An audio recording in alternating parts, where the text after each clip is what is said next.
What is up, Goat World? It is I, your boy JDZ, and I'm back at you again with another Go Format video. By popular demand, the Spice Report has returned.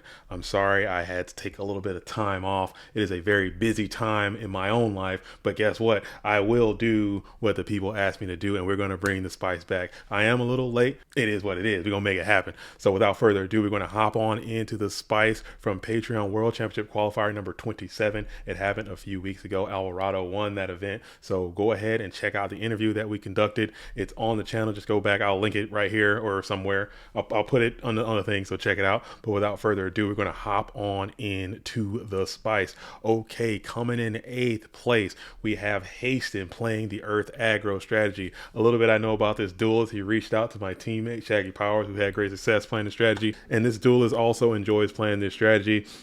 It's very similar in ratios. I think it is exactly the same, I want to say card for card, in the main deck. However, in the side deck, he elects to go with the Grand Marks, and I think he has another level 2 in the side that might be slightly different. I love this deck. A lot of the long stay players, a lot of the real deal duelists, they don't quite believe in this deck as much as I do right now. I think this deck is severe. I've played it a few times myself, and it can just beat you so quickly. It's so aggressive, and this player had to have done fairly well to come with an 8th place finish in this event. Shout out to Haston. I know he's a newer player to the format. He's just figuring stuff out and finding his legs, and I love to see the new players do that to perform very well in these events. So shout out to you, Haston. I hope to see what you continue to do, and maybe if you continue to refine and hone these skills, the Earth aggro can make some noise in our format. I love to see it. Shout out to you. Continue to grind, and we're gonna see what happens. Okay, moving on to 7th place, we have, some people love him, some people hate him. We have the Dueling High 101. What's up, everybody? Master Reactor here is in 7th place playing the Chaos Turbo strategy. I know this duelist, he crushes the ladder hardcore. He's always sitting in the top tiers of the ladder. He's getting into these tournament scenes. He's trying to play. Still hasn't quite won one just yet. He makes deep runs often whenever he plays. I know if this duelist can just stay focused and stay unbanned, maybe they can make something happen. But this duelist definitely blows his top a lot of times, definitely has some infractions from time to time, definitely has some behavioral issues. And if you know this duelist, you know exactly what I'm talking about, and he will get thrown out of the game from time to time. But if he can manage to keep all that under control, he definitely knows how to put the cards together and make some plays. Playing the Chaos Turbo strategy with the 1 trap does shoot, 0 solemn judgments, 2 jar of greed. I think that's an interesting trap ratio. Continuing to main the card destruction main deck with the 1 Book of Moon monster lineup is going to be what it is. So I think what the turbo players are doing, they're really trying to define and redefine what that trap lineup is going to be. As soon as someone cracks the code on what the accurate trap lineup is, they're going to have the best Chaos Turbo deck, but no one can fully pin down what that's going to be. The monster lineup is pretty much going to be what it is. The spell lineup is pretty much going to be what it is, give or take 1 or 2. But the trap lineup is where you can kind of do your creativity thing, and he elected to go with this lineup, and I think it's pretty good. So it worked out, and he made it to the 7th place finish, keeping the Berserker Gorillas in the side deck, Mind Controls in the side deck, 3 Soccer Residue Armors, and the 1 Widespread Ruin. I think it's hilarious. Electing to go with the double Dust Shoot in the side. So again, shout out to you, Dueling High. Continue to play, continue to stay unbanned if you can, and just chill with all the wild stuff you get into sometimes, and I think you can make it to the top. Okay, moving on again, back-to-back tops, no stranger to topping events. We got the OG Pro Weight again playing the turbo deck, going pretty much the same build from the last top, kind of mix it up a little bit in terms of getting that Wombat out of there, like kind of like how we discussed, and just kind of clean it up a little bit of stuff, but still pretty much turbo deck. You can kind of see the ratios he went with versus the ratios Dueling High went with, very similar, but not going with the Jar of Greeds, not going with Solemn Judgment. Still, Solemn Judgment stock is plummeting. Someone needs to save Solemn Judgment. Maybe that's something turbo players might want to go back to playing around with, because in this event, on Patreon 26, you know, that was a turbo fest. Patreon 27 was a warrior fest, so maybe having Solemn Judgment might make that matchup easier, or it might make it harder. Hell, I don't know. I don't play a lot of turbo, but that's something that is going to continue to be explored. And I think the exploration and the changing of the standard is kind of what a lot of people find interesting in this game and what keeps it fresh. Pro is going to continue to do that. He's going to continue to make it. Keeping the Sakuretsu armor in the main deck was an interesting tech because, like I said, it was a lot of warriors, and I'm sure that paid dividends for Mr. Pro Weight. But again, shout out to you for another sixth place finish. He's going to continue to move up, and I have full confidence that eventually one of these will have the champion Carl Weight taking it down. Again, Patrick Z moving on to number 5, fifth place. We got Patrick Zero as well with back-to-back tops in this event, playing this cool Dimension Fusion Chaos deck. I think it's cool. I talked to this duelist, and I kind of asked him in the Discord. Again, go to these Discords. All these decks are posted there. All these decks are on the website. Check out the website. But I reached out to this duelist and asked about the whole Book of Moon thing, and apparently it's just a player preference thing. This duelist likes this card. He used this card when he played back in the day, and he continues to use it now because he just enjoys how the card interacts. Especially if he elects to bring in these Royal Decrees, which he said he does quite often. The Book of Moon just kind of works very well with that card. So that's another part about Go Format that a lot of people don't necessarily talk about. Is it's important to play cards that are good and play decks that are good, but it's also important to play cards that fit your play style and cards that you just like to play. So if you like to play a card, and it might not be the most optimal for everyone, but if it's something that you like to do that works for you, then continue to do that, because that's what he's doing, and clearly it's working because he's played this deck. It's just basically in the same fashion. It had back-to-back tops, changed up the side ever so slightly, but the main deck is pretty much similar. So shout out to you, Patrick Zero. Keep crushing it, keep grinding. I want to see it. Keep refining, and people are going to continue to maybe take what you've done and switch it to their own thing, and now you got a whole new thing that's happening. So that's again another thing that I absolutely love about GOAT Format. But shout out to you, Patrick Zero. Very spicy deck. Okay, moving on to the Fancy Diesel. The Fancy Diesel coming in at 4th place, representing Team Rampage. So Fancy Diesel back in his bag with the Warrior strategy. Warrior's just going to do what it's going to do sometimes. Interesting take. I like the double Sasuke. I think that's something that he enjoys doing. Triple dust shoot.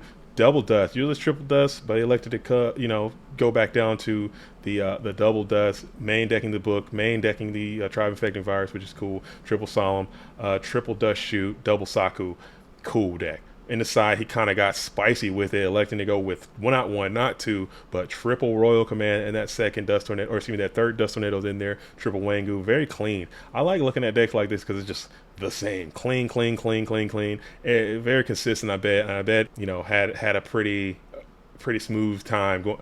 I mean, it seems very consistent, very smooth. We did see him. He did have like a lack of sleep trying to play in this event. Had some misplays and got him out of there. But again, shout out to Fancy Diesel, dope player, back at the top. He has not got qualified. He's probably going to be another player that gets qualified very soon as well. Triple Royal Command. So he's got the Royal Command in the side deck, and yeah, again, dope deck. Warrior deck is going to be what it is. This event was a Warrior smorgasbord. There are so many Warrior decks in this one, so maybe the next one is going to have a bunch of control decks. I don't know where the metagame's at right now, but Warriors and Turbo seem to be way out front, and everything else seems to be trying to find its footing because of the performance that we had. I know the year is very new, it's very young, anything can still happen, but that's kind of where we are right now in this current metagame. But shout out to you, Fancy Diesel. I expect you to continue to strive and make some stuff happen. Going on to 3rd place again, we got Rabbit in the building, coming in 3rd place, playing Chaos Turbo. Reached out to this duelist, so this duelist reached out and just want to let everybody know that he's playing basically card for card the deck that Carl Weight topped with last time. So Rabbit's obviously a very solid player, keeping the Wombat in there. Again, I still don't like Wombat. If it works for you, play what you like, but I don't like Wombat. The double Regeki break in the side is really cool. I think that's something that might start catching on because there is this never-ending debate or discussion of which card is better, Regeki Break or Wing Blast. So why not just play both, or why not have access to both, because they both are good in certain scenarios.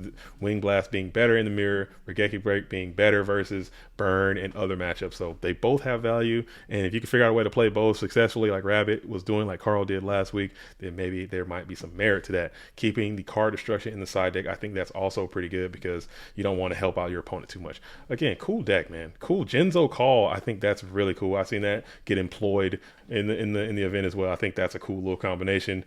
It's great against Burn, great against Warriors. Cool deck. Man, all these decks are so cool, man. These guys are so good.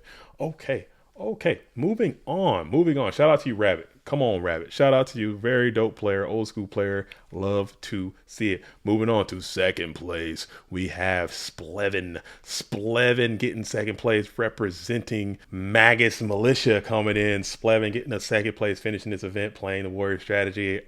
I can't say enough about the Warrior deck. If you play it, you know the deck is just good. And the ratios in the Warrior deck, they haven't quite solidified exactly where they want to be with those either. They just rotate and rotate between the players. But he's electing to go with this kind of turbo package, playing the Jar Greeds, playing the Upstarts, but no Zing. I think if you could play the Jar, you got to at least have access to a Zing Zen who, because they just go so well together in certain scenarios. So I think that might be an error because Zing is really good, but he elected not to do that and it worked out. Still doesn't matter. Double dust shoot. I think right now you got to keep 3 on you. Turbo, it kind of helps out a lot there. I don't know, but if however you're gonna do it, it worked out for Splevin here. Got the one ninja, 13 monsters, double upstart, double Jar Greed. I think that's pretty solid. I think it's pretty solid. Side decking, he elected to keep the Zumbira in there, the Berserker Gorilla, the Hysterical Fairy, and the 2 Book of Moons, and the My Body as a shield, and Torrential Tribute. Not manning Torrential Tribute in this economy, I don't know, man. I don't know about that. I think Torrential is also just too good of a card not to play right now. And to put in the side deck, very interesting choice. Still worked out, had great effects, made it to second place. I think this is a dope player. I think Splevin is also a player to look out for going forward because very solid, very technically sound. And he just so happened to run up against the chainsaw that is our winner, Mr. Anthony Alvarado. Shout out to you, Splevin. Continue to grind. Mr. Alvarado, I can't speak on this deck enough. I think he kind of nailed the delivery of this deck because if you just go to the check out the video again, he kind of explained why he put the deck together in certain ways and how he plays it. So as much as the deck can be optimized or as much as you want to streamline the deck or play the best cards you can, it really comes down to the technical play. And there really isn't a better technical player in our game than the person who won this event. So I can't say enough about his strategy and his game plan, how he put it together. But again, it's a dope deck, man. It's a dope deck, very clean. I've used this deck myself. I've had great results with it. So a lot of these decks, you can just net deck them, take them to the ladder, take them to your local event, try it out, see how it goes, and then let us know what you think about it. Also, all these players, I speak to these players, they're all in the Discord. Everyone that I've reached, that I've spoken to that plays this game, they're always going to be open. If you want to reach out to them, just politely send a DM or ask in one of these chats and tag to them, and they'll, for the most part, they'll be more than willing to talk about their strategy and how they do it because we're all in this together and we all want to help grow this game. So make sure you guys do that. If you're interested in playing Warriors, if you're interested in playing Turbo, if you're interested in playing Chaos Control, whatever your facet is, there is a section in the Discord that is going to be allocated to that specific strategy. You can get in there, talk about it to the people who play this at a very high level, and they can help you get to the level that you want to be at. If it's just casual, then you can stay there, or if you want to get more competitive, you can go there, however you want to do it. Another question that I got, I just want to kind of transition real quick. I've always been asked, why, when you do the Spice Report, you never put the Fusion decks on there? Because, and I just want to clarify that in Go format, the Fusion deck is unlimited, okay? So you have access to all of the Fusion monsters that you want, so there's no reason to put them on there. So that's why I don't do that, okay? So that's why. If you have any other questions like that, make sure you hit me up, and I'll make sure I clear the record for anyone that doesn't know. Not knowing something is not an excuse, because I'll tell you if you just ask. Something like that. Okay, so this was Patreon 27. Today, by the power of editing, should be Friday. Today is Friday right now, and if you're watching this video, it should be on a Friday or after Friday. So tomorrow, Saturday, there will be Patreon 28. Okay, so maybe you can load up one of these decks if that's something you're interested in and participate in that event, and you can secure your invite to the Go Format World Championship or find yourself on the Spice Report. So make sure you continue to play, continue to do that, have fun with it, and let us know what you all think. Okay. Well, that's all I have for the Spice. Tell me which deck was your favorite deck. I'm JDZ. I play Ghosts. Till next time, shout out to the real ones. Salute to the OGs. Peace.